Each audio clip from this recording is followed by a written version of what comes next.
Hello everyone, welcome to our channel Ved भाई का ज्ञान। तो जैसा कि हम देख रहे हैं कि day by day animal cruelty and animal exploitation के जो केसेस हैं वो बढ़ते जा रहे हैं और साथ में कई जो वाइल्ड एनिमल्स हैं उनकी स्पीसीज जो है वो विलुप्ति की कगार पे हैं और इसका मेन रीज़न है डिफॉरेस्टेशन एंड इंडस्ट्रियलाइजेशन। तो इन्हीं सब बर्निंग इश्यूज को ध्यान में रखते हुए हमारी जो गवर्नमेंट है वो कदम कदम पे नए कंजर्वेशन बोर्ड्स और ऑर्गेनाइजेशन बनाती है जो हमारी बायोडाइवर्सिटी, फोना एंड फ्लोरा को कंजर्व कर सके। तो इसीलिए आज हम कुछ कंजर्वेटिव बोर्ड्स के बारे में देखेंगे। तो सबसे फर्स्ट और सबसे मोस्ट इम्पोर्टेंट है IUCN। आपने इसके बारे में स्कूलिंग में भी पढ़ा होगा। International union for conservation of nature and natural resources, founded in 5 October 1948 in France. It is involved in data gathering, analysis, research, field projects, advocacy and education. इसमें रेड डाटा बुक का नाम आपने schooling में भी सुना होगा। Red data book जो है उसमें इंडेंजर्ड जो स्पीसीज हैं उनकी लिस्ट को रखा गया है। देन सेकंड हम बात करते हैं पेटा की, people for the ethical treatment of animals, founded in 22 March 1980।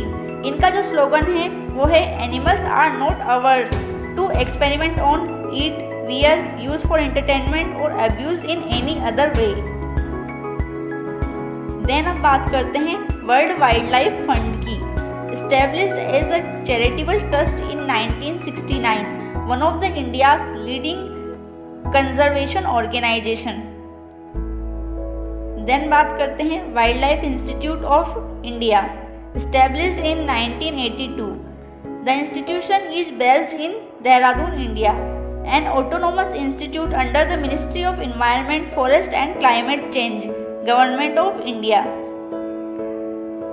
Then बात करते हैं Bombay natural history society, founded in 15 September 1983, one of the largest non-governmental organization in India, engaged in conservation and biodiversity research.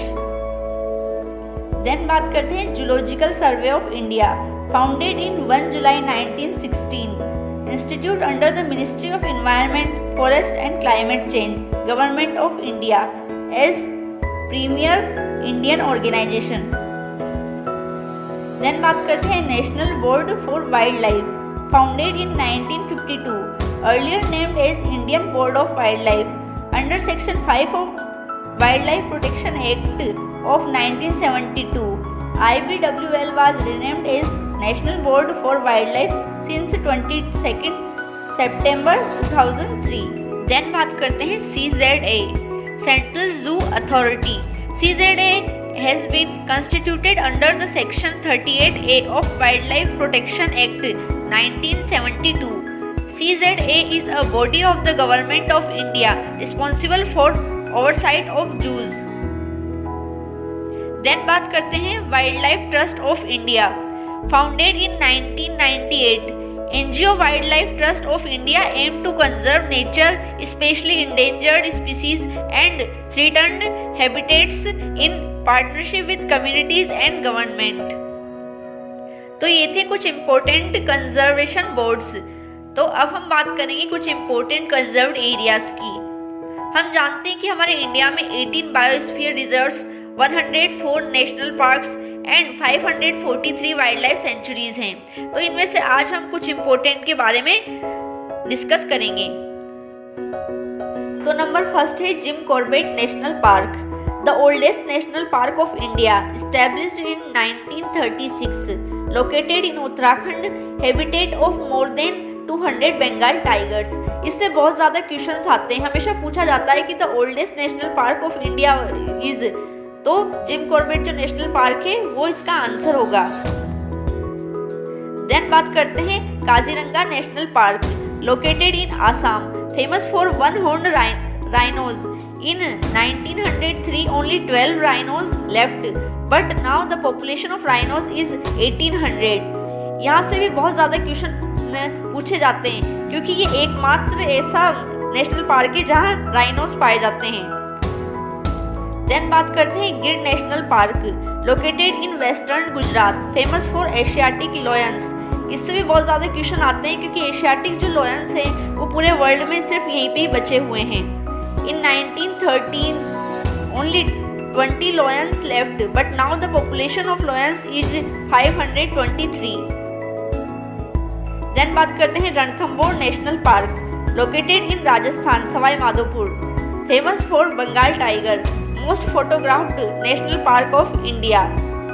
अब हम बात करते हैं biosphere reserves की। इसमें फर्स्ट है नीलगिरी बायोस्फीयर रिजर्व। इसका जो डिस्ट्रीब्यूशन है वो है तमिलनाडु, केरला एंड कर्नाटक तक। फेमस फॉर नीलगिरी ताहर, जो ये आपको सेकंड पिक्चर में दिखाई दे रहा है वो है Nilgiri tahr, tigers and lion tail macaque. जो फर्स्ट पिक्चर में दिख रहा है वो है लॉयन टेल मकाक्यू। इसका जो एरिया है वो है 5520 स्क्वायर किलोमीटर। देन सेकंड बात करते हैं Nanda Devi biosphere reserve, located in Uttarakhand, famous for snow leopard, जो आपको फर्स्ट पिक्चर में दिख रहा है, एंड हिमालयन ब्लैक बियर, जो सेकंड पिक्चर में दिख रहा है। इसका जो एरिया है वो है 5860 स्क्वायर किलोमीटर। देन बात करते हैं gulf of Mannar biosphere reserve. इसका जो डिस्ट्रीब्यूशन है वो है Indian part of gulf of Mannar from India to Sri Lanka, Tamil Nadu, famous for dugongs. इसका जो एरिया है वो है 10,500 स्क्वायर किलोमीटर। देन बात करते हैं सुंदरवन बायोस्फीयर रिजर्व की। इसका जो डिस्ट्रीब्यूशन है वो है part of delta of Ganga and Brahmaputra river, West Bengal, famous for royal Bengal tigers. इसका जो एरिया है वो है 9630 स्क्वायर किलोमीटर। तो सुंदरवन के बारे में आपने एक बात और सुनी होगी कि ये जो एरिया है ये बहुत ज़्यादा मार्शी और दलदली एरिया है।